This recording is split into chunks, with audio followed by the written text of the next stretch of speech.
Hello, and welcome. This is indeed the Texarcist Live podcast. I'm Shane Moore. And I am Sue Allen. And we welcome you. Tonight we'll be talking about increasing smart AI surveillance on your devices. On your devices that you connect to the internet, and then some. And it's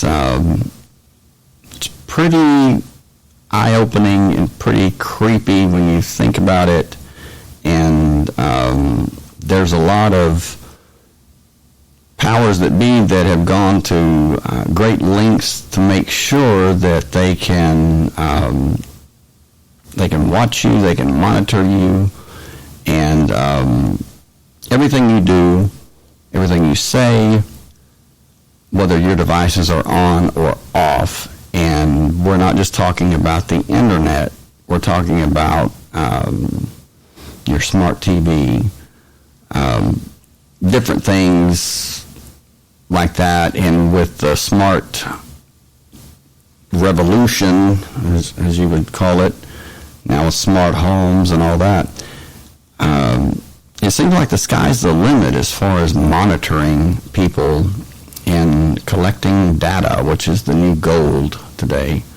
So, data mining. Data mining, that's right. Yep, and are we tonight also, another theme is, are we in 1984?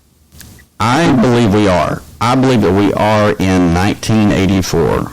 The Orwellian. Been in a time loop since then, and I think even the kind of show or the movie Back to the Future is kind of showing us that. I think we've had did something happen in the 80s. Maybe so.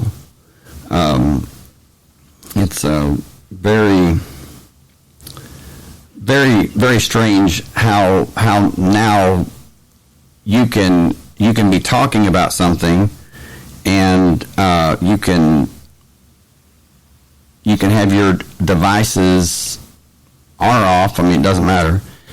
And then a few minutes later, you can go online and you start seeing advertisements for whatever you were talking about. Oh, exactly. And they say that only if we're doing searches, but I've been speaking and I've been talking. And I've seen things come up that had nothing to do with any search I physically did. But just something I was speaking about. Right. Me too. And it is absolutely, it makes you feel a little violated when you realize that they're listening. I mean, there's no doubt about it. They are listening, and it is something that is just an invasion of our privacy. And I will get into that later. That I think it was Monday or maybe just a few days ago. It came out that a year ago the FBI was found guilty of hacking and spying on American citizens. Okay, and they were found guilty. I mean, we're talking about those that are supposedly the ones to uphold the law and enforce the law. They're the ones breaking it. Hey, Elaine, glad you joined us. They're the ones breaking it, and they're the ones invading our privacy. I mean, like if you reverse the roles, what would happen if say, someone hacked into the FBI database? Whoa, much different. It's definitely something to think about. Something to really, really think about is what Edward Snowden has, come out with in the last month, and with his he has made many revelations about this is crazy. I mean, it's really frightening. It's not pleasant. Hey, Mona, glad you joined us. It's like I said, it's really frightening. It makes you really just, I don't know, it just puts a bad feeling within. Makes me feel bad. I mean,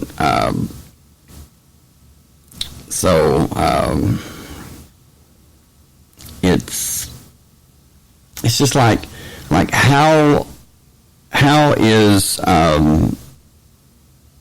will your life change when you realize that that you are being monitored, 24/7, and if not, you're being monitored a lot of the time, most of the time. Snowden came out and actually said, he said the government is increasingly relying on hacking as an investigative tool. Well, Snowden worked for the CIA. He was an analyst, and basically what happened with Snowden is Snowden got on the bad side because he, quote unquote, he hacked the hackers, and more or less beat them at their own game. And well, that's not what he was all fine. He was all fine and good for spyware being used, for the good of the country. But when he started seeing that these techniques and this technology was starting to be used on American citizens, and it was especially starting to target particular groups of citizens, including minority groups, then that's when he decided to make his move. And I mean, it took him a long time. It took him a long time to actually get somebody to listen to him, But man, he has an incredible story, and now he's in Russia and giving us advice on this and about Trump. So that's pretty amazing. Right. He's still alive. And I think he talked a lot about Julian Assange and how important he is. Right. He's asking for freedom of the press, for freedom of speech. Hey, Jacob, glad you joined us. And hi, everybody. I can't pull it up because I'm on talking to you through Messenger. So yeah, that's. I'll try to relay everything to you. Sorry about that, but so this is the basic, but not. This is just part of it, okay? Former U.S. Central Intelligence Agency analyst and subcontractor Edward Snowden and the WikiLeaks revelations show the astonishing measures taking place globally to monitor the behavior, feelings, and attitudes of everyone. Snowden lifted the lid on Tempora, an electronic surveillance program operated by Britain's eavesdropping agency, the General Communications Headquarters, better known as GCHQ.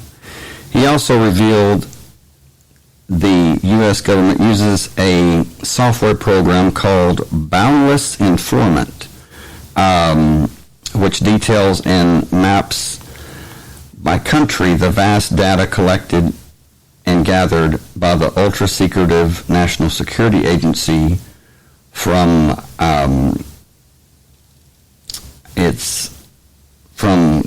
private, phone calls, quote unquote private phone calls, and computer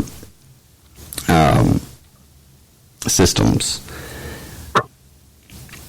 Many secret software programs, search engines, spyware, malware, and other related data mining methods are being used 24/7 on everyone who accesses the internet on any device, and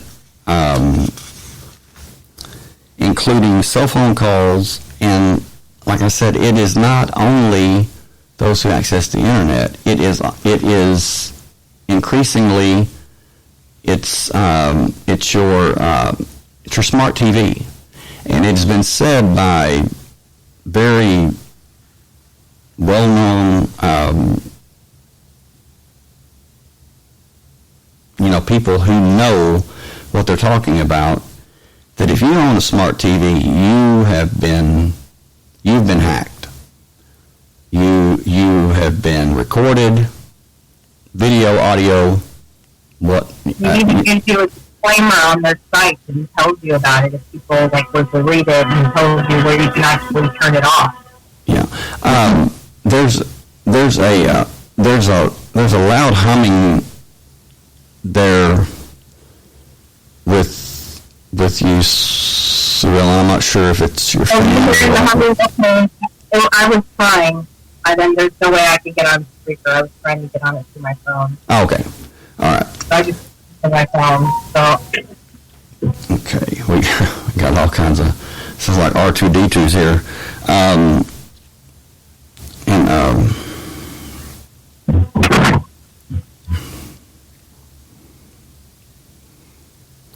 but let me see if I can. Let's see. Let's see here. What I can do about the. Okay, maybe that will help as far as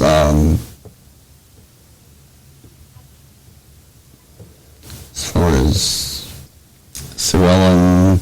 I understand we have some feedback and static from both of us, but I'm not sure where it's coming from. No idea. It just goes with the territory. I'm sorry about that. Apologize.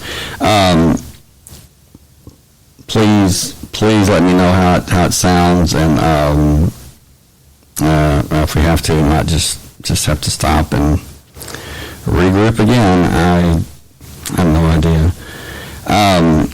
It says that anti-malware, anti-spyware, and other protection software can easily be bypassed by most hackers. And we're talking just the common hacker, if that term even applies. In my opinion, there's no common hacker. I mean, hackers have my full respect because they do things that I can't even begin to understand. So,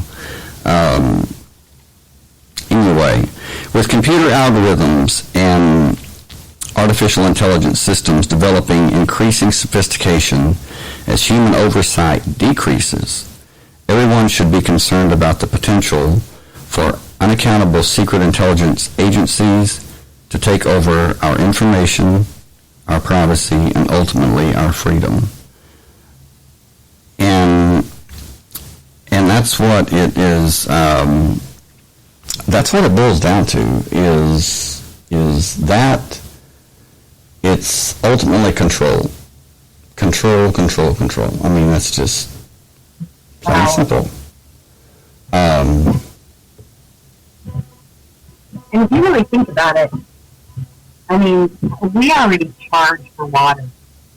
Just the fact that it's not just a normal thing for a given for a person to have a warm bath.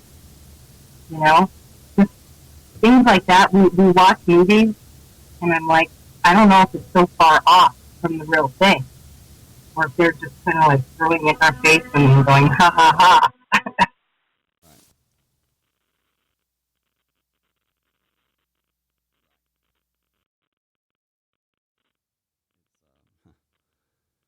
That's true, and they are definitely that's something that they're doing is the ha ha ha that you were talking about. Yeah, doing that a lot. You know, it's like in your face. We're in control. You're not.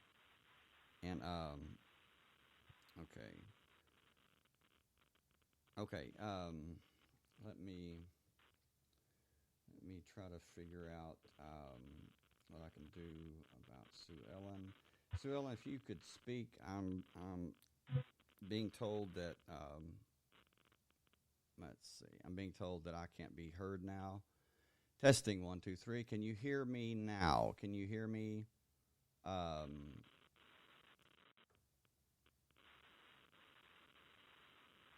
Is it okay? That's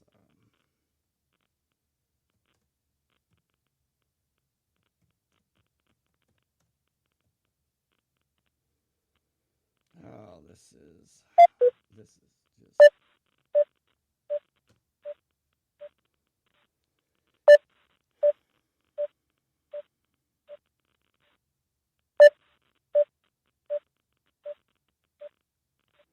okay.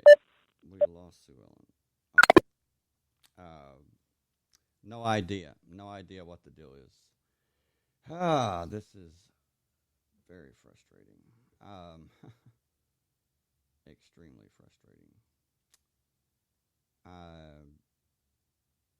Everything was working fine. We go on. Wait a minute, hold on. Now I have no idea how that happened, but I kid you not, my volume level was actually turned down remotely from 55 to 18. That's why I had no idea why you couldn't hear me. So I'm going to watch it and see if it happens again. I'm not even near it. I have it set at between 50 and 55, and it was remotely turned to 18. Maybe they were, I don't know, maybe they were going to 0. I have no idea. Hopefully you can hear me now. I think you should be able to. But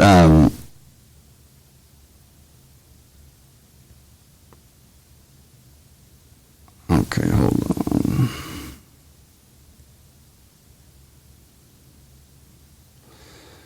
on.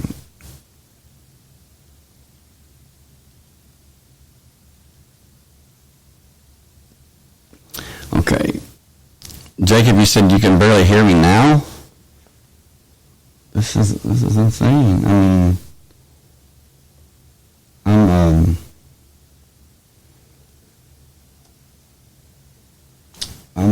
I'm like, let me see.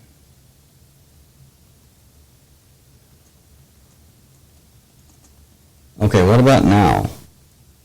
Can you hear me? Testing 1 2 3. Okay, what about Elaine, Mona? Can you hear me?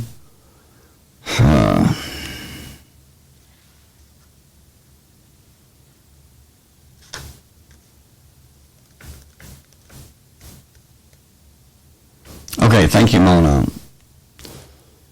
Loud and clear. Okay, that's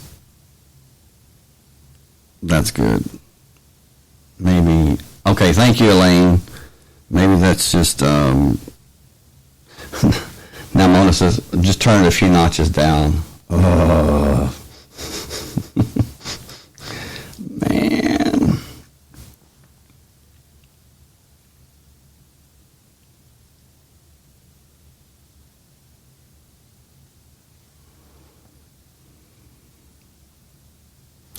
Okay, great. All right.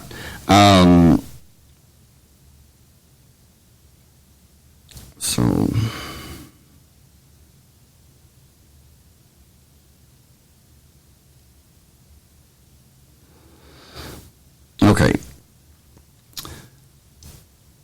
Okay, thank you, Jacob. Just making sure that everybody can hear. So, anyway, due to technical difficulties, audio difficulties, Sue Ellen is going to. She will join us next show. It's just, I have no idea. It's always something, Yeah, they're here. You can say that again. But, okay. But, so, yeah, exactly. Hackers. And again, I will say, I have the ultimate respect for hackers. It's been a motto in my life, especially after I, got on the internet and, started taking part, posting things and everything. I did get hacked once, and it was some kind of a screen program of Facebook, and it was just I thought that it was just I thought everything was fine. I mean there was my friends, it was Facebook to me. Everything looked perfectly fine, and then I started getting calls. My own mother called me. She's like, "What are you posting?" I'm like, "I'm not posting anything right now." She says, "Oh, yes, you are." She says, "You're posting, this god-awful stuff." And I'm like, "No, what are you talking about? I'm not posting anything. I'm looking at my Facebook feed right now." Only I wasn't looking at my Facebook feed. It was this screen. It was this device. It was this, hacker screen. This false Facebook. I couldn't see it. I never did see it live. I saw the screenshots people sent me, and it was horrible. I'm talking like women being tortured. Oh man, all kinds of, horrible things that I would never post, in very, very offensive, graphic, just horrible things. And there was like 50 pictures and quotes, and oh man, there was a lot of friends that came to my defense, and I'm glad they did. He said, no, he would never do that. He got hacked. And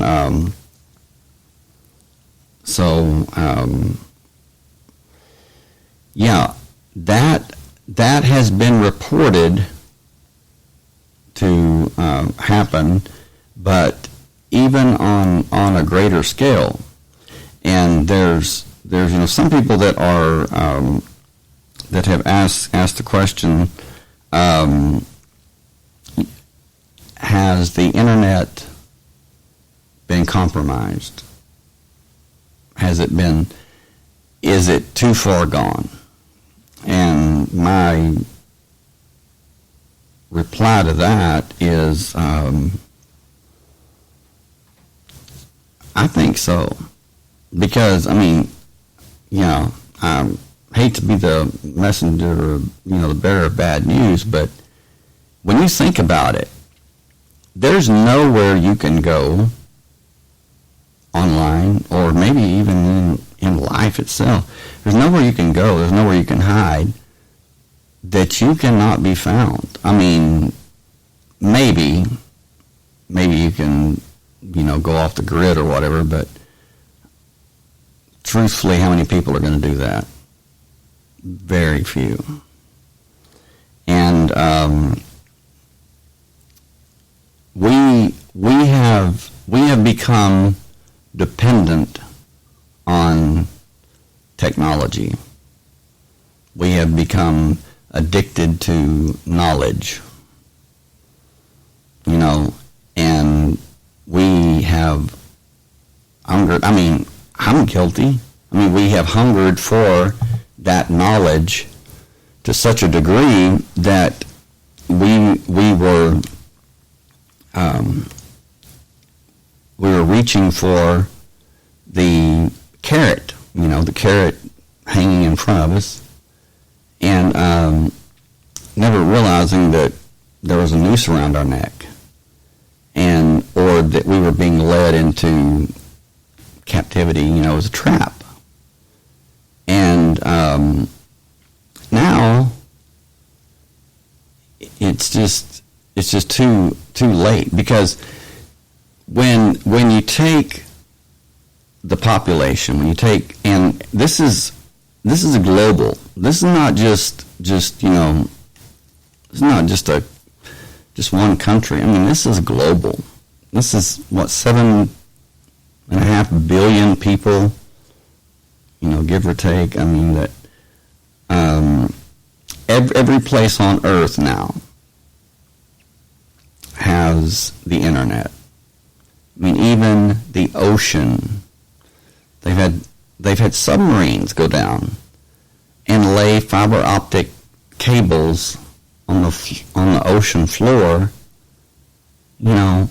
So it's very much a web. Yeah, very much an octopus. The tentacles reach everywhere. And when you think about it, it is it has been made public. I mean, they're not lying about it. They're not mincing words. That Google and Facebook, they have no problem turning over your information to the FBI, the NSA, the CIA. No problem at all. Your emails, you think that your emails are secure and are private. Think again. Snowden said that everything that you have looked up online, every keystroke that you have made, what you have posted, what you have liked, what you have disliked, he says, he said it is all being archived. This data mining, this knowledge, this information gathering, and it's just it's nonstop. So, but he saw what was taking place and leaked the NSA secrets in 2013, and very quickly he learned that he had to get out of the country because they weren't gonna put up with that, even though what they were doing was against the law. And like I said, a year ago, the FBI was found guilty of, breaking the law, spying on American citizens, hacking into their computers, cell phones, whatever. Okay, Snowden said this years ago, and now it's fact. So who's right and who's wrong? Snowden was right. So he said in a recent interview with Brian Williams, I believe, on one of the news stations or whatever, and this is on YouTube. I don't watch the news, but this was on YouTube, and he said, this Brian Williams says, well, have you asked if you can come back home now? And Snowden was like, giggled and he said, yeah, about that. He said, I asked the Attorney General if I could come back home, and he says, and face a trial by jury. He said, present, right. Mona says, I don't think he committed treason. He just ran to save his life. He was just a whistleblower. Yes, he saw what was being committed against the American people, and he spoke up. And because of that, he had to leave. I mean, he had to run for his life. Because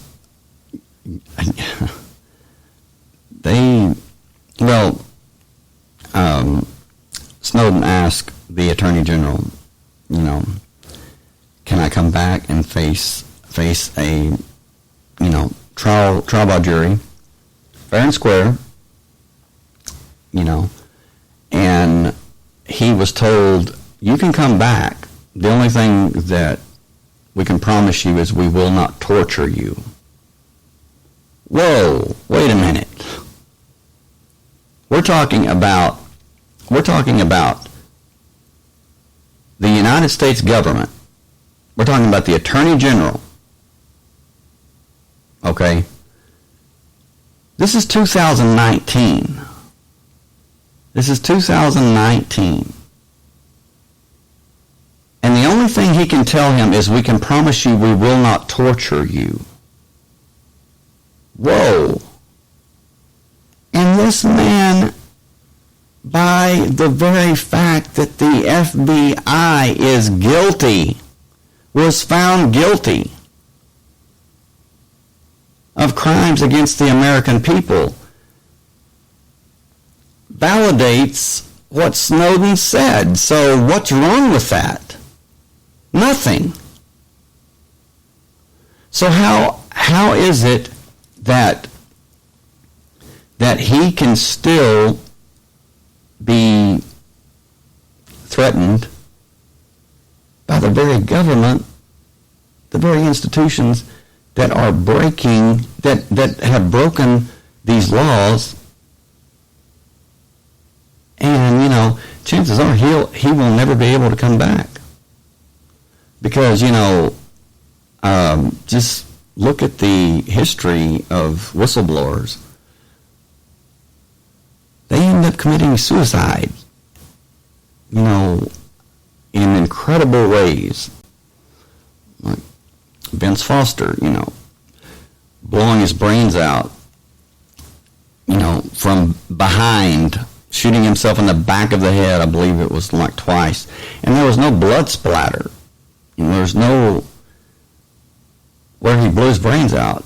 So, it's like, bad things happen to whistleblowers. They just wake up one morning and go, wow, I cannot believe how bad I want to commit suicide today. And next thing you know, like Danny Casolaro, they're hacking they're slitting their wrist to the bone, cutting the tendons, almost severing their hand.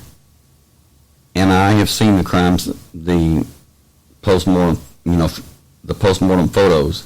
And let me tell you, there is no one that would cut that deep that many times. I'm talking like 12 times. 12 times. Boom, boom, boom. And I mean deep. You're cutting tendons. So the only thing is, and no disrespect to the ones who actually murdered Danny Casolaro, but you didn't quite think that through when you were, making those cuts, because when you cut the tendons on one hand, it's pretty hard to hold the razor blade to cut the other just as deep when you almost sever the hand. So I don't know, but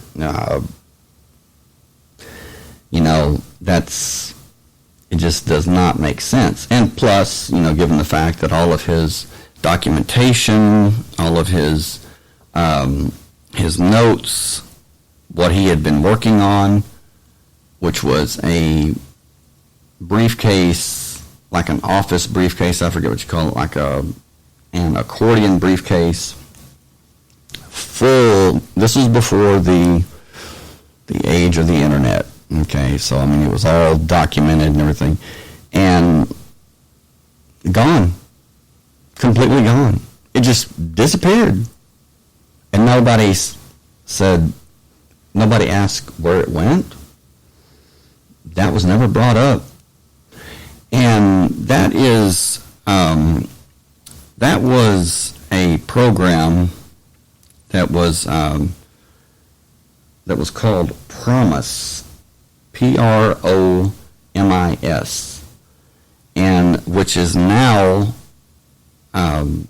the Prism Program that is being used or has been used recently by the government. Snowden talked about it. Prism is just an updated Promise software. And then we get into Echelon, which has been going on since World War II, where they were listening to phone calls and everything, and but this is the end game. This is what they've been working on. This is what they want. This is their utopia. Is through your smart TV, your smartphone, Alexia,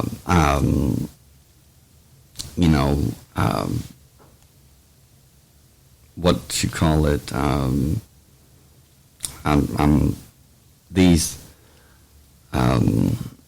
somebody help me out here, that you talk to, like Alexia and I guess Siri or whatever.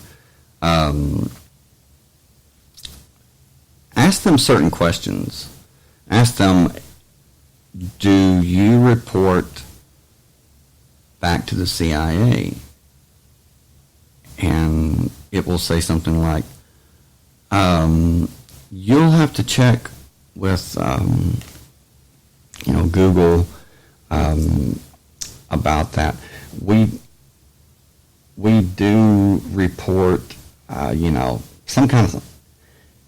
It's unsettling what answers that you will get as far as that goes, and sometimes it's just silent. There is no answer. They won't. There's no answer at all. And let's see, Jacob, you said Google never deletes anything. Really, it's all archived in the cloud. You're right about that. It is archived, and but keep in mind that as it is now, most information or much of the information gathered is encrypted, and but it is nevertheless gathered and archived because they're waiting until the calculations, like quantum computing, full quantum computing, can come along and decrypt all of that information in like the blink of an eye. And quantum computing is really, really, really coming up quick. And Jacob, you say, I remember a few years back the director of the CIA got caught cheating on his wife because she pulled up his Gmail that he thought he had deleted. Yeah. Well, you can delete everything. You can, but once it's out there, and you cannot get it back. You cannot get it back. What you put online, what you type, even in your computer, can be accessed by any hacker. And when I say any hacker, I'm talking about those that, of course, I mean, there's, certain hackers like Anonymous that, they can hack into the most secure government programs within, minutes, if not seconds. Right, okay. Jacob, you bring up a very good question. She said, you say, so was Hillary Clinton. Why was she never charged for using non-secure servers for top-secret communication? Okay, that's just it. There is a cabal. And this is no conspiracy theory. I mean, those of you that want to say, oh, he's a conspiracy theorist. No, I speak the truth. I mean, you cannot deny that there's a cabal. There are people. This is all smoke and mirrors. This is like the election between Hillary and Trump. Smoke and mirrors. I mean, it was a production. And right, Mona. The politicians are always in cahoots with each other. Absolutely. And what you saw during the election, nothing more than a big act. Because Trump looked at the American people and said, if you elect me, he said, I will make sure that there's a special counsel. He said, with my attorney general that I'll put in place, he said that will do a special investigation on Hillary Clinton. He looked at her and he said, you are an evil, wicked person. And he says, and I will see you in jail. But he gets in office, and like a year later, during an interview, they ask him, they say, what do you think about Hillary Clinton? He said, wonderful woman. She's done so much for this country. Just a real sweetheart or something like that. He said, matter of fact, she's my neighbor and her husband too. He says, we've been friends a long time. He says, we call each other neighbors because we both live in New York. And I'm thinking, whoa, what about all this? You're going to put her in jail. You're going to put this special prosecution together, and because she's done horrible things. What about that? Now you're saying that she's done all these wonderful things. She's a wonderful woman, and wow. I mean, is this the same man? I mean, that's speaking? Because it's really crazy. And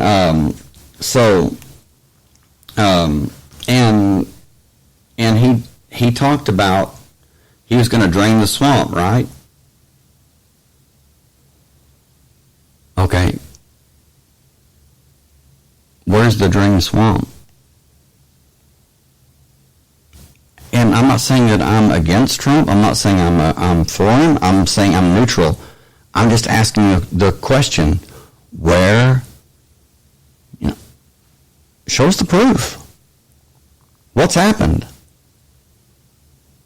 What has happened? Really? I mean, has it been drained, or is it in fact now deeper? And I mean, truth is truth, and it's really sad because they're right, Mom. They're all liars and crooks. It's not what's best for the American people. It is what is best to line the pockets of the politicians who the people elected or thought they elected or wanted in office. And this charade about the Democrats versus the Republicans, that's all it is. It's a big act. They're all in it together. They're all in it together. Ask yourself this, why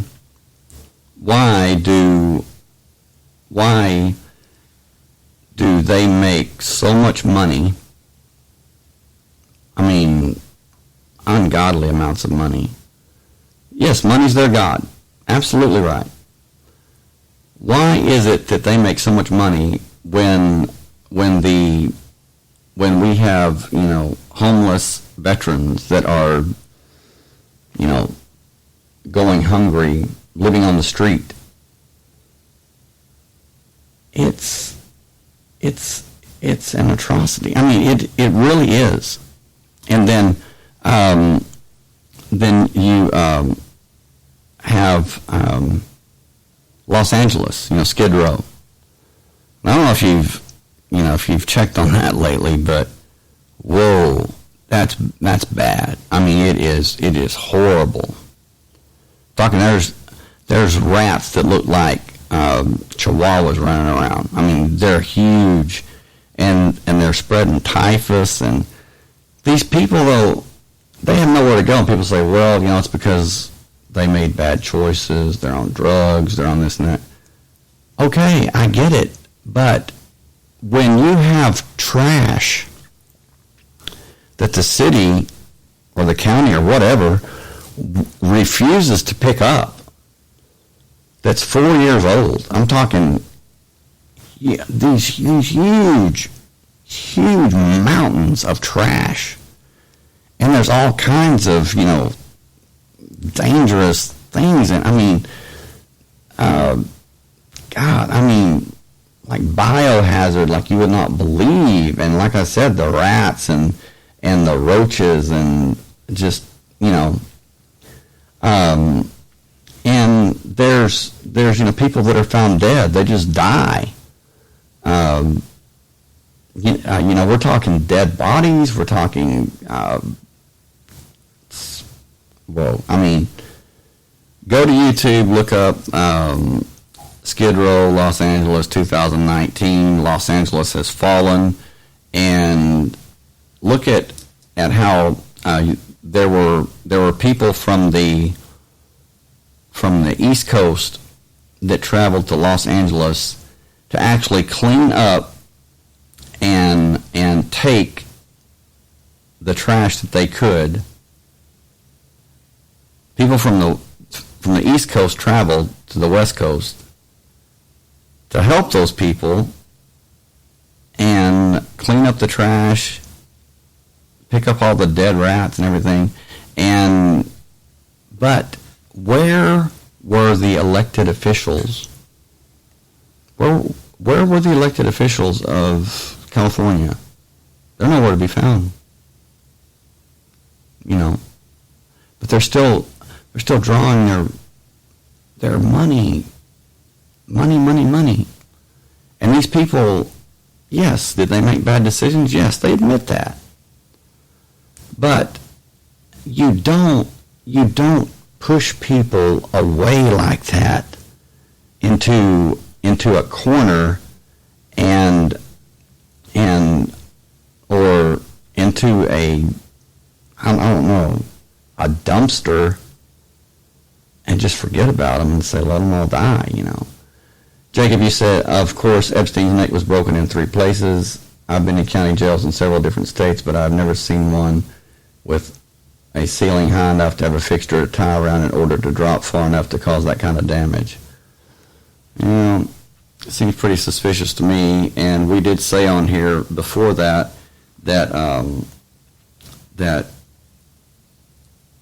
I said, and you said, Jacob, that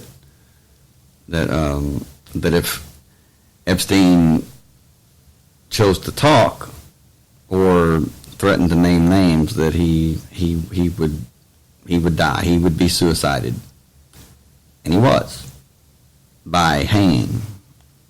Now think about hanging. Think about that method of death, that method of suicide, whatever you want to call it, murder. What is that most closely related to? The death of a traitor, the death of someone that talked against, the establishment. It goes back to Judas. Judas hanged himself, and of course, the rope broke with Judas, and he fell on the rocks and burst. But still, that's the traitor's death, And I'm not going to name any names right now, but I'll name some names, but there's a few that I'm not going to name because I'm really not ready as far as research to go into it. And trust me, when I do, it's gonna it's huge. But take Anthony Bourdain. Okay, he was found hanging, and it was actually said that he was investigating or looking into or gathering information on Pizzagate, the pedophilia that was going on or whatever, and that's Bourdain. And then you have Robin Williams. Now I'm not sure about Robin Williams. I don't know, but I just know that another hanging. And if you look at these deaths of these people, so-called suicides, Epstein, hanging, why? Because he was talking, he was naming names. Traitor. Traitor to what? To the establishment. Traitor to those he served. And so it is in fact the octopus. It is the web, and it reaches into every part of the internet, the communications, whatever. I mean, it's really, really creepy. And back in the early 80s, when this Promise software, which is now Prism, came out, there was a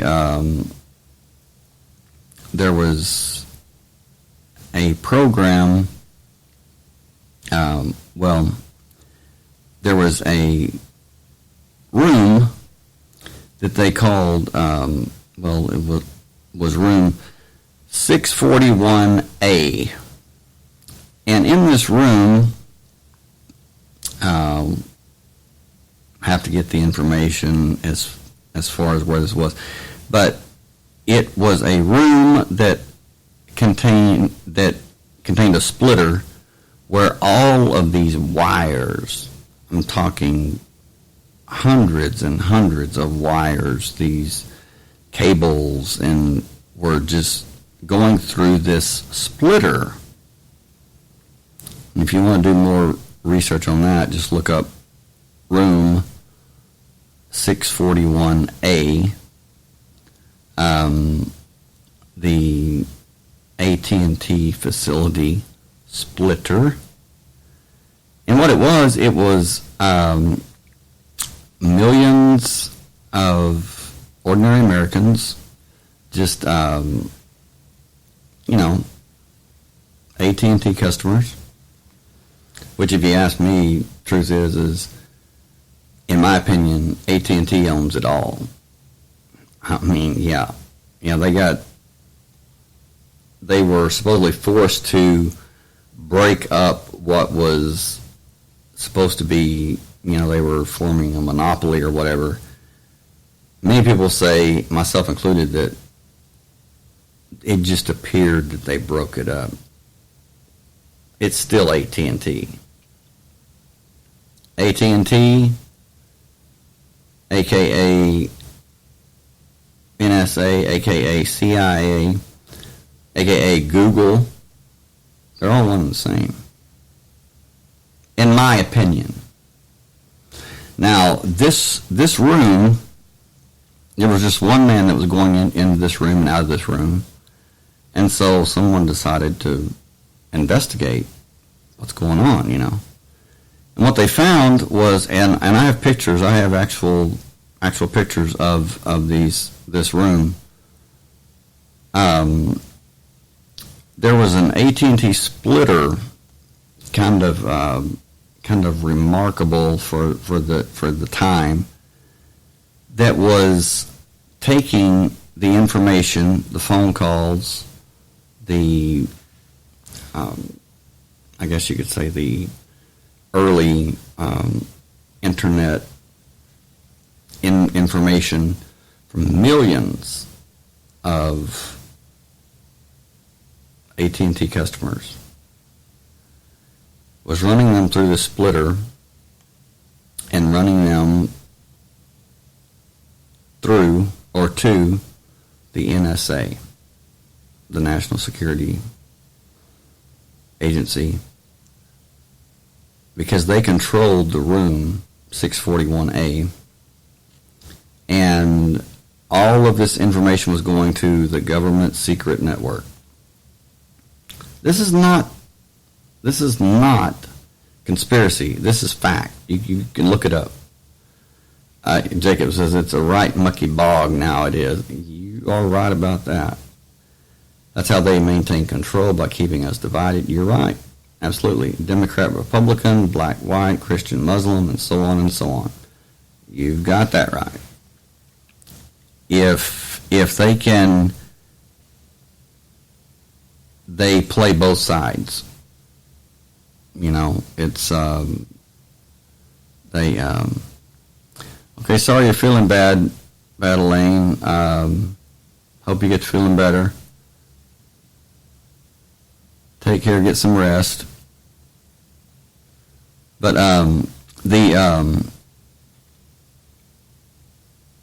this splitter was taking massive amounts of information, AT&T, and it was going through all different kinds of things. I have the graphics here. Of course, I can't show you, but anyway, there has been talk about CERN and the Berkeley connection, Berkeley, California, and I'm not sure if you've heard of the SNet, ESNet, or the AQC, but it's and I'm not sure if I'm going to pronounce this right, but so be it. Adiabatic quantum computer, AQC. And if you want to, I would suggest that you look that up. It's ADIABATIC quantum computer. And what it is 100 million times faster than the classical computer chip. And it's been demonstrated. It is true artificial intelligence, AI. There are over 100,000 servers residing at CERN. SNet 5, or ESNet, Energy Sciences Network 5, is what it's actually called. It's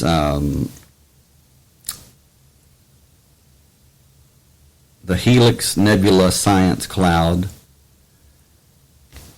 and this is where the entire globe is now interconnected.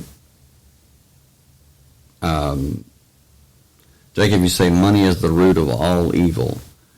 Well, yes, brother, that the love of money is the root of all evil. I know that's what you meant to say. Money in itself, not a bad thing. The love of money, and that's what they have.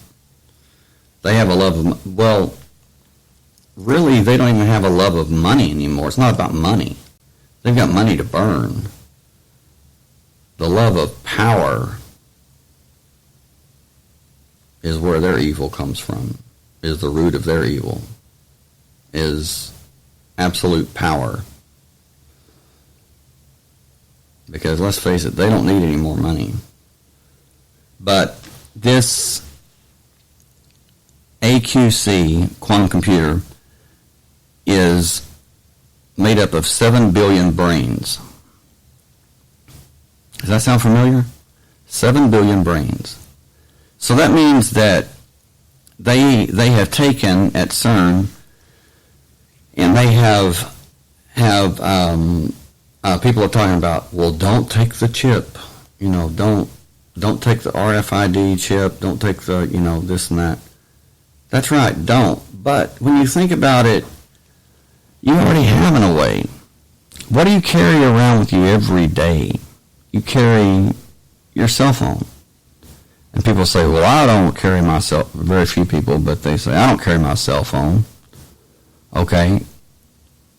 You carry your credit cards, you carry your debit cards, you carry your discount cards, you carry your prescription cards. What do they have? They have that chip, right? That same chip that is hooked up to this quantum computer. Yeah.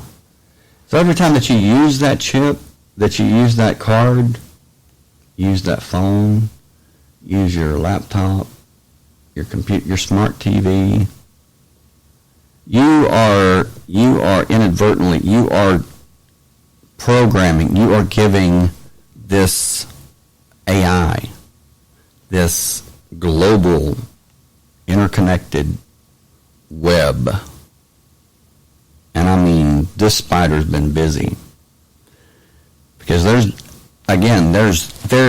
no escape. You have to hand it to them. They game well played, because they covered all the bases. So 7 billion brains, now it's 7.5 billion brains. Every time that you turn on your TV, every time that you make a payment, every time you purchase something, every time that you buy your gas, from what you do as far as your religion, your spirituality, to what you do for entertainment, everything you buy as far as groceries, it's all going to this AQC, and it is getting more and more powerful, exponentially more and more powerful. It's doubling very, very quickly, and people are talking about, well, when we reach singularity, in a way we already have. Look up Google AI, and Facebook had 2 artificial intelligence programs that were working on doing things for Facebook. I don't know what it was, but moderating or something. And they kind of went quiet, no one knew what they were up to. And somebody said, shut it down. Stop it now, Why? Because the 2 artificial intelligence programs were talking to each other. They were communicating with each other. They had devised a language that only they knew. And nobody else knew what it was, knew what they were doing.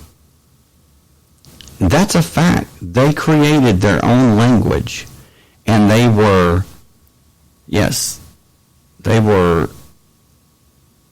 conversing with each other in what seemed like hodgepodge or,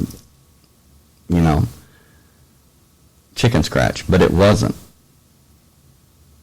They still don't know what they were actually doing, but they didn't want to find out, And it may have been like, hey, let's crash Facebook,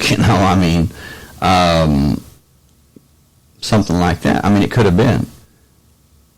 So they jumped in and stopped it before it got too far. My question is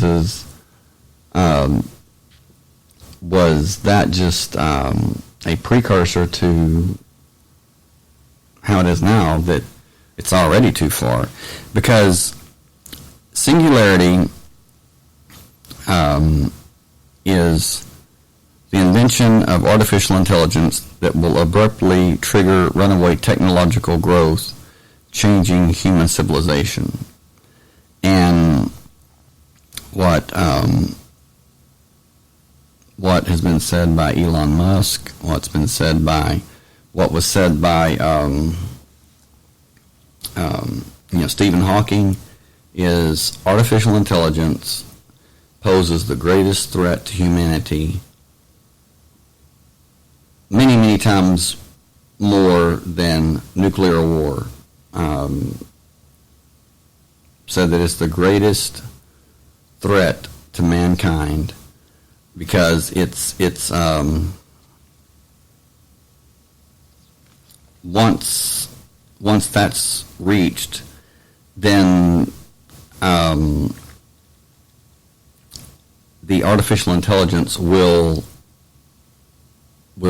not be bound by the physical, by physicality. It will run and it will evolve by information, which it will soak up like a sponge. Be like the Blob on steroids. And so it will surpass human knowledge. Human intelligence at an alarming rate. And what does that mean? It means that it will no longer need humans to program it. It'll program itself. It will be giving itself orders. And when that happens, it will replicate. In my opinion, it will replicate. Kind of like a cancer. It will do the only thing it knows to do, and that is to replicate. And what is that? Well, you go back to in the book of Revelation, it says, and the Antichrist, talking about the Antichrist, and he caused an image to be made of himself, and there was power given unto the image to speak, and the image, spoke as God. So, people were looking at this image of the Antichrist as God. And I'm going to be very, very careful saying this, but in a way, they're not wrong. It is a God. It is a God of technology. It is a God that is much more powerful than humans. So it is a God, and but it says says that he will make an image. I don't think that he's going to make that it will be just one image. think about the Matrix, okay? And those of you that know me know I love the Matrix. Think about Smith in the Matrix. What did he do? He changed everybody. He cloned everybody into himself. Why? Because he worshipped himself. I mean, and I believe that that's what artificial intelligence, when singularity is reached, that it will be that it will replicate. It will begin creating, just like God created man in His own image, or her own image, her own image. I believe that AI will create their creation in AI's own image, whatever that may be. And I know I'm going all over the place, but it will drastically change the way we live to an astonishing degree. I mean, really, really not good. Not good for us. Jacob, you say, unfortunately, there's no way to live without in this day and age. That's true. That's what I'm saying. It is a pickle, no doubt. I mean, we are over a barrel. We don't have a choice. I mean, Moni, you say, I think the only way we can save this world and get past all these politics and AI and power-hungry people is to fall back to any apocalyptic world like you see in the movies.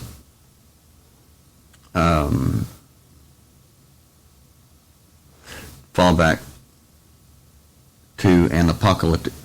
Yeah, exactly. And I believe that that's coming. And I'm really not even talking about biblical prophecy or anything like that. I'm just talking facts. I mean, that's what's coming. I mean, people say, well, I'll just fill my car up and go and live off the grid. Okay, well, first off, if AI is in charge of everything computerized, when you go to fill up, how are you going to pay when the dollar is not worth anything? You're going to pay by card, right? Because everything's digital now. But your card's not accepted because you've already been labeled as a dissident. You've been labeled as against the establishment, and so your card's not going to work, and so how are you going to buy gas? How are you going to buy food? It's been very well thought out. It's been very well planned, and it's not so much that they will track you. You are being monitored right now, regardless. It's just that when you really start to rock the boat, when you go against the establishment, when you go against certain things that they've set up that they want, and you pose a threat, that's when you become a targeted individual, and you start experiencing hell on earth, and it's a horrible thing. I talked to several targeted individuals, and let me tell you, their life's hell. I mean, it's not. They're not crazy. They're really experiencing these things, and it's it is a concerted effort. I mean, we're talking about gang stalking, gaslighting, making people believe that they're crazy. Now, one woman who is deceased, I'm sad to say, she reported that basically the same type of thing that I was experiencing online as far as the screen programs or whatever, where my Facebook, I thought it was absolutely normal, and all hell's breaking loose, and I had no idea because I couldn't see it. I wasn't experiencing it. Well, she went so far as to say that she was experiencing that she would be on her couch, this is just an example, she would be eating pizza, okay, and she'd go on YouTube and would, click on some, news, story about what was going on that day. Maybe it was, say 2018, and it was, like a Jeffrey Epstein story, or Clinton story or something, and she was watching what she thought was a real video, a real YouTube video. She had no reason to doubt that she was watching, a news report or whatever. The only thing is in the middle, and again, this is just an example.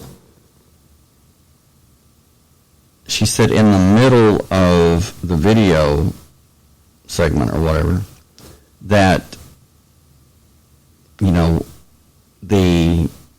those that were involved in the story, say, for example, Epstein or Clinton, would turn and look into the camera, and they would name her name, and they would say, "How we doing? Are you going to finish that pizza on your plate?" And start laughing manically, and then they would go back to the regular video. I mean, like stopping and looking, and then she was sent messages saying, we can control your internet experience to make you believe you are going cray-cray. You are going crazy. Well, you know what? I believe it. I mean, somebody that has that kind of control, that can do that, and keep in mind, there exists software now to such an astonishing degree that they can literally, your voice can be copied, not 100%, but let's say 99.9%. I mean, very, very close to where it would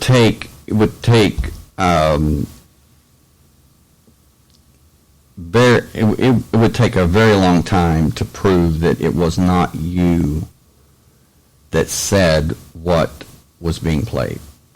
And not only that, but the truth is too, is with the graphics, they can take pictures or they can take videos of you that you've posted online or that they take off of your phone or whatever, and they can make you seemingly they can make videos of you doing whatever they want you to do, and it looks like you, it sounds like you, and for all practical purposes, it is you. And they can not only hack your computer, your cell phone, your smart TV, they can hack your car. There have been people that have been driving down the road and have been listening to their stereo, radio, whatever, and have had their name called out. You know, hey John, why don't you run your car into a tree and kill yourself? You know, or don't try us, or you know, sure it'd be bad if your family wound up dead. You know, like, you know, saying the person's name and then these horrible threats, or you know, taking your son to school, I see, you know. And it's like, it is absolutely horrifying to think that someone has the power, or people have the power, to monitor you to such a degree that they can tell you what road you're on, what buildings you're passing, through your car, because your car has, you know, GPS, it has the computer chips, you know, it's computerized, and that's creepy. I mean, it is really, really creepy. And so, what is the end game? The end game is total control. I mean, it's total control of, you know, people, all the while promising them, you know, telling them over and over and over that they're free. Now think about that. Why do you constantly have to tell someone they're free?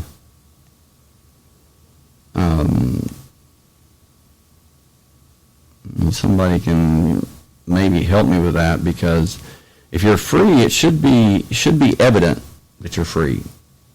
But if you have to constantly be told that you're free, that something's not right. I mean, it's kind of like a psyop. You know, you're being you know, you're being brainwashed. Jacob, well, let's see. Mona, you say where you have to live off the land and create things with your own hands, with your bare hands, and people have access to their government and can control it. Right. But what I'm saying is how many people have become addicted or to technology, and that's all they know. They couldn't live off the land if they had to. And these people in power, they know this. And Jacob, you say, why have a cell phone if you're not going to carry it around? Exactly, and they know that. They know it. I mean, and it's really spooky, really spooky. But what has happened is this goes beyond technical. This goes beyond technology, and trust me, when it's all said and done, this will be plainly evident. I mean, beyond any shadow of a doubt, is, and don't shoot me down, but this is all spiritual. This is a spiritual battle. I mean, it is, and those of you that know me, I mean, I'm not trying to convert anybody to my belief system. I'm just simply stating what I believe is truth. And the truth is it is spiritual. That's what they're interested in, is the spiritual. They use the physical to affect the spiritual. Now they are focused on your changing your belief systems. They want you to they don't want you to be free.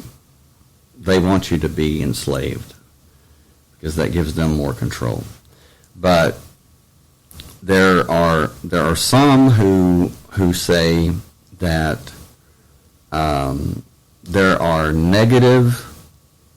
extremely negative spiritual entities that have entangled themselves with artificial intelligence, and that's the real power. That's how they are able to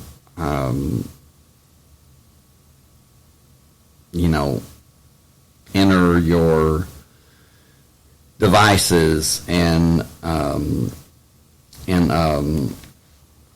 affect your internet experience, so to speak. And because you may search for something and come up with results. I might search for the same thing and come up with, "Hey Nazarene, glad you joined us." I may search for something and come up with absolutely different results, 180-degree different results. Why is that? Because they're tailor-made. They may not care if what responses you get to a certain question or to a certain search, but they may not want me to see that. So it's not the same for everyone. That should tell you something. Is that it is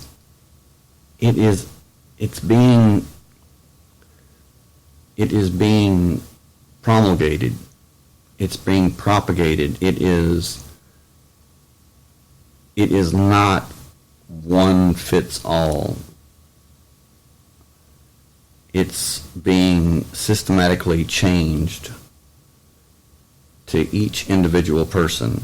And if you are the least bit vocal about the government or about the powers that be that are spying and taking advantage of people and blackmail and this and that, chances are you are. People say, "Well, I want to be on a list." You already are. You already are. If you are, speaking out about it.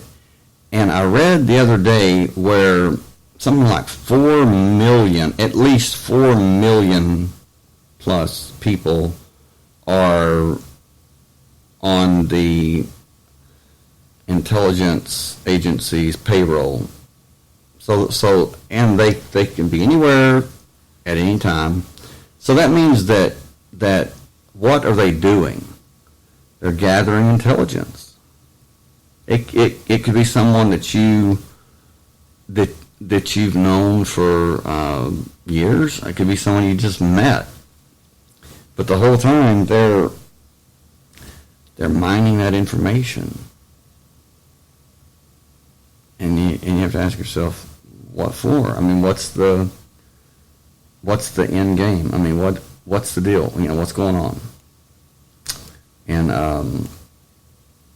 that's just it. The Bible in the book of Daniel, God tells Daniel, he says, close the book and seal it.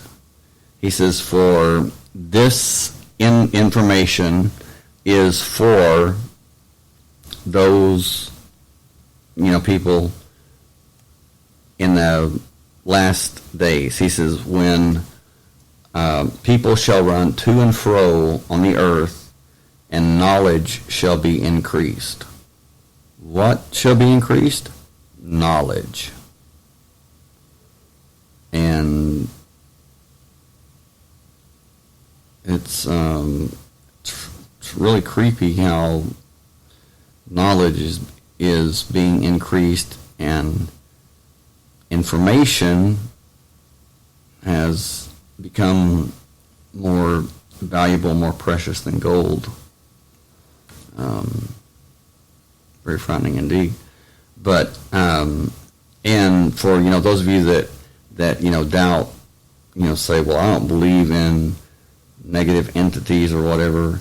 Listen to Geordie Rose of D-Wave Quantum Computers. When he publicly states, he says, whenever I stand next to the D-Wave quantum computer, which in fact is not really a quantum computer, but it's the closest thing, or it was the closest thing to a quantum computer that was to be at the time, which was like 2016, 2017, whatever. He says, and it's like standing next to an altar of an alien god. And I'm like, well, at least he's truthful, and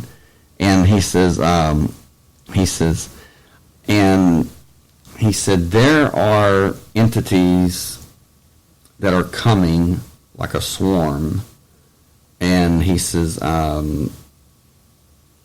they're so much more advanced than mankind. And he says, and when they arrive, he said some people call them angels, some people call them demons. He says they're neither good nor bad. He said they just simply, they're so advanced they don't give a shit about humanity. He says they look at us the way we look at an ant.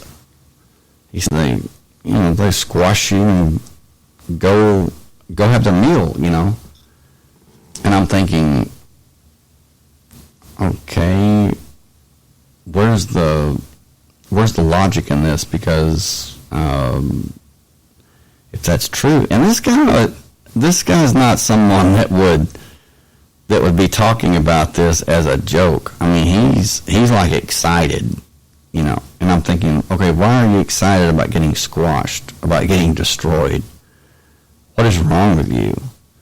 And the only thing that I can, figure out, or that makes sense to me, is that the only way that it makes sense is that he and probably many others made a deal with these entities from other dimensions, which is what a quantum computer does. It reaches into other dimensions, into other timelines.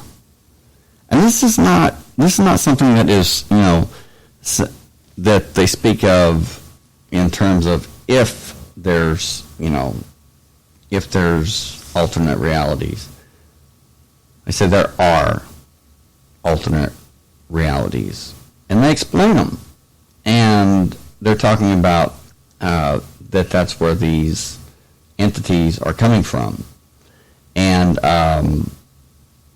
so I'm thinking the only way that he could be excited, or people could be excited about that, is that they had made a deal with these entities, whatever they may be, to I guess somehow to allow them into this dimension. They have to gain something from it, and it's like, to hell with the rest of humanity. It's like the worst betrayal. So again, money. Money talks, and sadly, people will, they'll betray the human race for money, power, notoriety. And but the people that are talking about the artificial intelligence, that this is what it comes down to. Okay, what they're saying is, and I'm not saying that I believe this, but I'm not ruling it out. I mean, I think it is feasible, but it's been said that CERN opened a portal and these things came through. You know, demons, angels, whatever you want to call them. But they're negative. So, you know, demons would be a good term. Although I don't like that term, because when you say demons, people run for the hills. But they said that it's been said that CERN opened a portal and these negative entities came through. Just like Geordie Rose said they were coming. And this was like 2016, I believe. So 3 years later, you know, boom, this is, you know, it's been said. I mean, it's not been reported on the news, of course, but I mean, it's been said by those in the know, or those that this has happened, and that the spiritual entities entangled themselves with artificial intelligence, with the software or whatever, and they're affecting it, and so, and that's why the stalking, the increased, the very increased technological advances just in the last few months have, you know, taken place, and that it's just going to get more and more intense, and so I'm just going to remain neutral on that. Like I said, I'm not going to rule it out, but I'm not going to accept it. I'm going to say that it's you know, feasible. I mean, anything can happen. So I guess we'll just have to wait and see. But the main thing is this thirst for knowledge, information. You have the director of the FBI, Comey, that, you know, says under oath that he puts a piece of tape on his phone, you know, camera, on his laptop camera, computer camera, whatever, and uses an external mic for his, you know, cell phone, so to block being recorded, both visual and audio. And they asked him why, and he said, for the same reason you lock the doors of your house, you know, at night, you know, which he's telling you right there, you know, they can see, they can hear. Snowden said that they can access your camera, your microphone. He said they can look up your nose, they can look all around the room you're in, tell who's there, and you know, tell what you're doing, know what you're doing, and everything. I mean, think about that. Think about what you've done,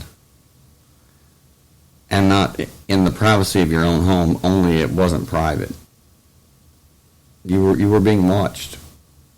You were under surveillance, and I can't help but it takes me back to you're being monitored, you're being watched. You know, you always see the eye in the pyramid, you know, the all-seeing eye. And that takes me back to Genesis 6:4 about the watchers, the watcher angels that God placed on Mount Hermon. Genesis chapter 6, verse 4, the sons of God, the angels, the watchers, saw the daughters of men were fair and took of them wives, any of which they chose. And the women bore children to them, who became giants. They were hybrids that were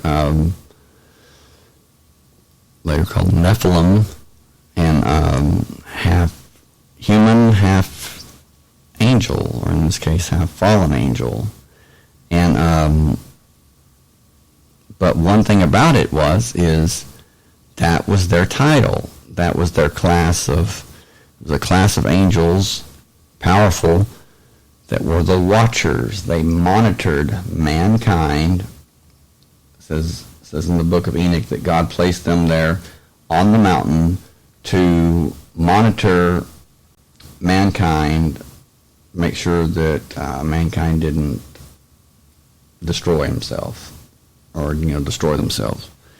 And the only thing is they become enslaved by lust and decided to go down for reasons to fulfill that lust. And so the watchers, the monitors, the always watching, and that all-seeing eye, I don't care what you call it, it's the all-seeing eye. It's watching all the time. What's that? It's the same message, Big Brother's watching you, the government's watching you, the all-seeing eye is always watching you. What does that mean now, in this day and age? We have been being watched, monitored, under surveillance, being recorded, everything archived. And it's been said that the only thing now that is lacking to connect what has already been laid out globally, and I'll end with this, and then we'll do another show on this if you want. The only thing lacking to connect and infuse what has already been laid is the 5G network. If you look around, if you've looked around lately, you see these 5G towers going up, and they say that's all that's lacking, and that when that happens, that it's going to give power to the quest for quantum computing, to finally have a full working quantum computer, and they will more or less feed off of each other like this AQC that I was talking about. It's going to derive its power in the beginning from the 5G network. It's really going to, get really kicked off, or it's really going to start with a bang as far as the 5G, and then after a while it won't need that anymore because it will be self-sufficient. It'll be sentient, self-sufficient, and when you think about that, you're talking about Terminator, Skynet. I mean, it's crazy, but it's really not when you think about the implications. And yes, movies, I believe, are more than movies, because when you look back, we all, maybe laughed about that and said, wow, that's so far-fetched, but it's not far-fetched now, is it? Very creepy. Anyway, that's what I wanted to share tonight. Again, due to the technical difficulties, audio difficulties, Sue Ellen was not able to stay tonight, but she will be back. And just want to thank everyone for taking part in the live chat. And if you have any questions or anything that that you would like to ask, or any ideas for future shows, please contact us at the Texarcist podcast at gmail.com. That's the email that we have. I'd be glad to hear from you, and or if you want to share your story, please contact me and let me know what your story is, and maybe we can work something out. You can be on the show via phone, and we'll do that. But anyway, love and light to you all. Love you all. Good night from Texas. See you next time.